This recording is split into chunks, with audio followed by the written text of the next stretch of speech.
one of the prestigious, renowned award event, Karnataka ಶಿಕ್ಷಣ ರತ್ನ ಕಾರ್ಯಕ್ರಮಕ್ಕೆ ಆಗಮಿಸಿರುವಂತಹ ಗುರುಗಳೆಲ್ಲರಿಗೂ ಕೂಡ ಪ್ರೀತಿಪೂರ್ವಕ ಸ್ವಾಗತ ಸುಸ್ವಾಗತ.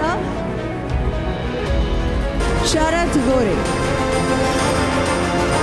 ಮಂಗಳೂರಿನಿಂದ ಬಂದಿದ್ದಾರೆ, ಕಡಲ ನಗರಿಯಿಂದ.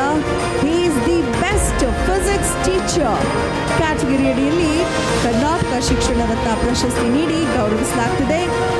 ಶ್ರೀ ಶರತ್ ಗೋರೆ.